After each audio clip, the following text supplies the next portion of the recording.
Ya udah gas.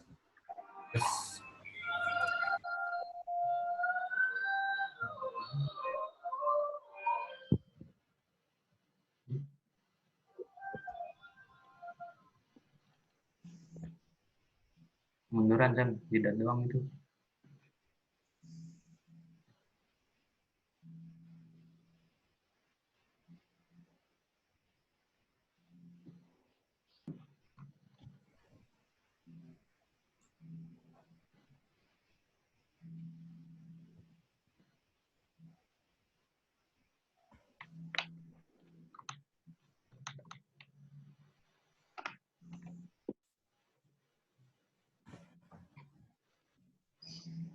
Assalamualaikum warahmatullahi wabarakatuh.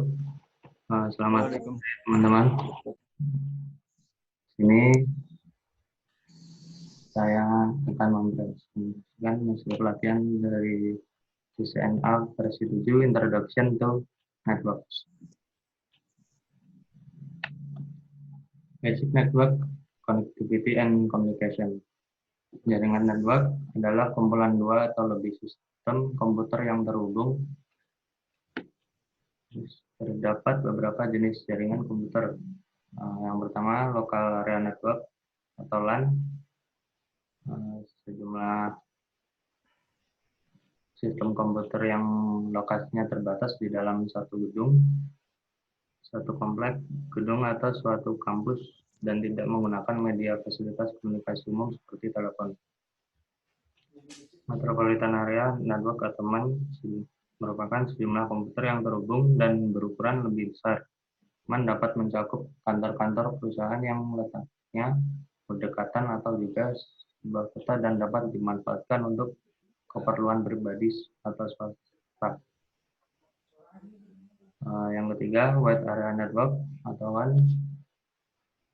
Komputer yang terhubung berada pada tempat yang berjauhan dan dihubungkan dengan line telepon atau gelombang radio.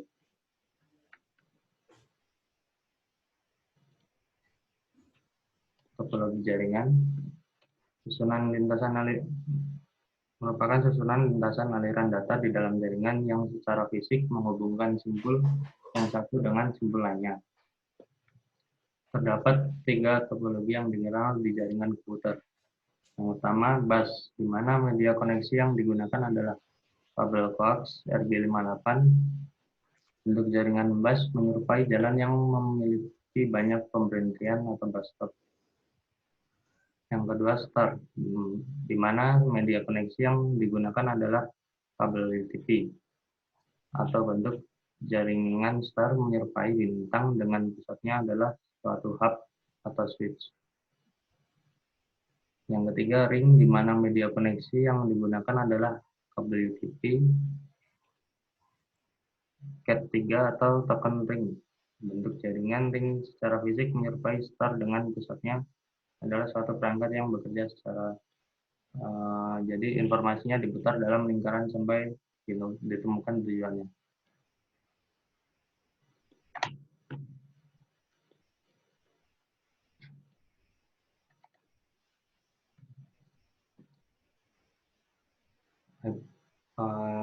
Internet Protocol atau IP merupakan protokol di internet yang mengurusi masalah pengamatan dan mengatur pengiriman paket data sehingga ia sampai ke alamat yang benar.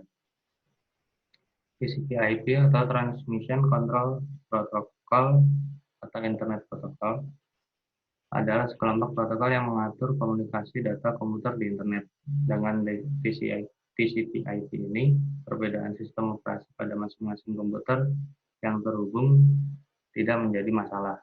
Komputer dengan sistem operasi Windows dapat berkomunikasi dengan komputer Macintosh atau Sun Park yang menggunakan Solaris.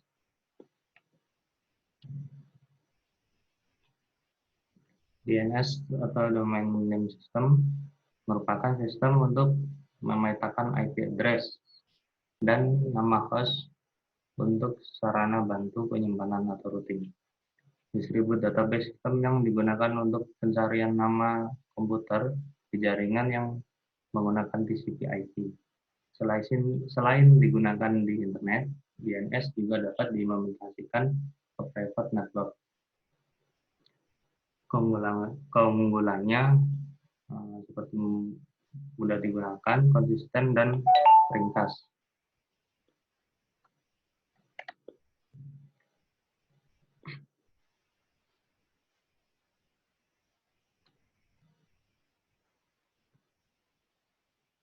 IP merupakan protokol lapisan jaringan atau network layer dalam OSI model atau protokol lapisan internetwork oleh protokol TCP/IP untuk melakukan pengelamatan dan routing data. Pengelamatan pada jaringan MAC address sebagai physical address yang berbeda-beda pada setiap perangkat komputer yang memiliki NIC dan tidak dapat diganti. Yang kedua, IP address sebagai logical address, yaitu dapat diganti sesuai kebutuhan.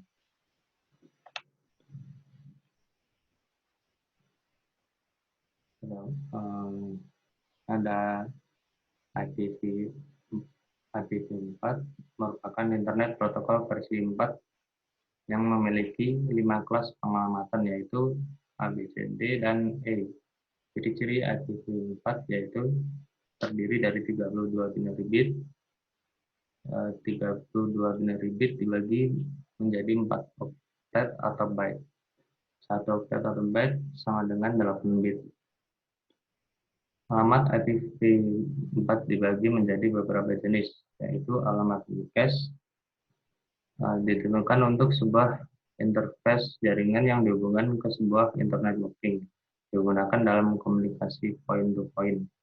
Contoh, HTTP.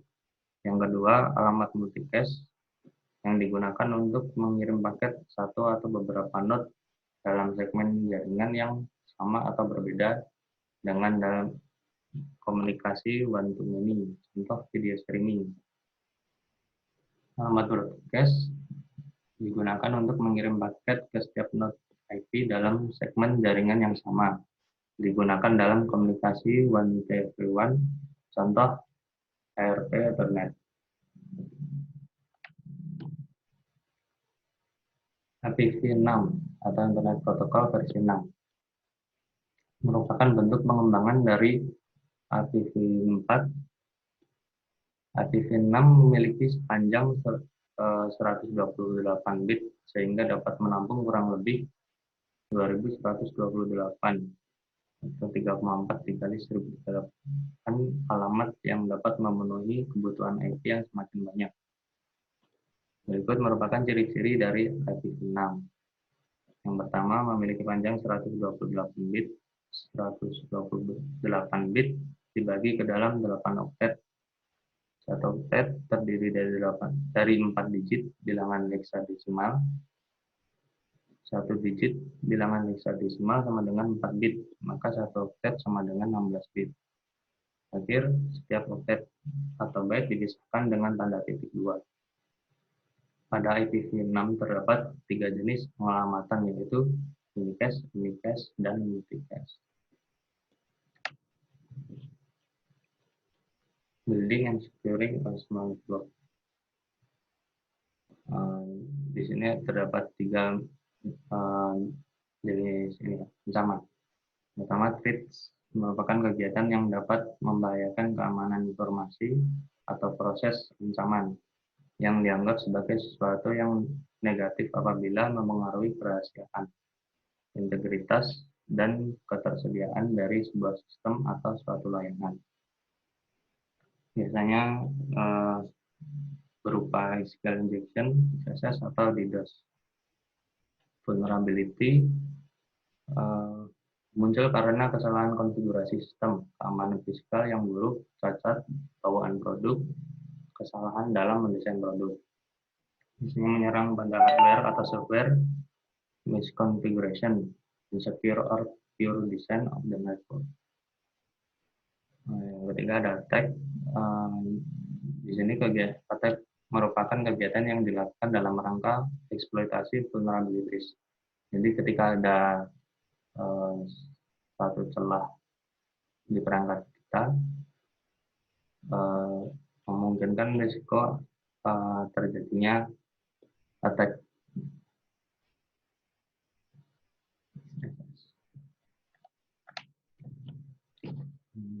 jenis ancaman virus.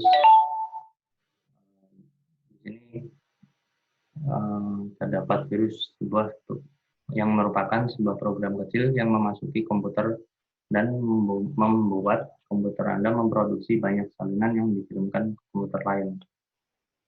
Yang kedua ada worm, berupa program yang memiliki kemampuan untuk mereplikasi diri. Tujuan dari worm sendiri adalah meningkatkan populasi dan mentransfer dirinya ke komputer lain melalui internet atau bahkan melalui media penyimpanan.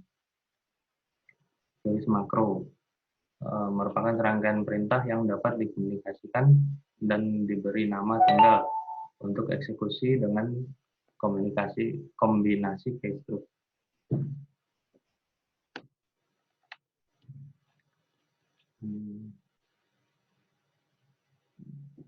Ini ada defense dari ancaman-ancaman virus itu. DID merupakan sebuah konsep dalam melindungi jaringan komputer dengan berbagai macam jenis mekanisme pertahanan, yang dimana jika suatu mekanisme pertahanan gagal, maka mekanisme lainnya sudah siap untuk melakukan mekanisme pertahanan yang lain. DID bertahan dari internal threats, external threats, unstructured threats, dan structured threats.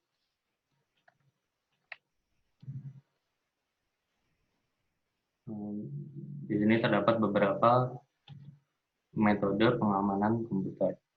Pertama, sistem access control, yaitu sistem melakukan monitoring, memberikan aturan khusus, misalnya format password. Yang kedua, data access control, sistem mengatur otorisasi pengguna terhadap fasilitas yang ada. Yang ketiga, sistem dan security administration, memberikan pelatihan tentang security kepada pengguna. Monitoring juga dilakukan. Yang terakhir, sistem desain, menanam fitur security ke dalam hardware atau infrastruktur yang digunakan. Akses terhadap sistem komputer, identification and authentication. Misal, what you know, what you have, dan what you are. Multifaktor authentication. Terima kasih. Sekian dari saya. Selamat sore. Assalamualaikum warahmatullahi wabarakatuh. Waalaikumsalam warahmatullahi wabarakatuh. Sore.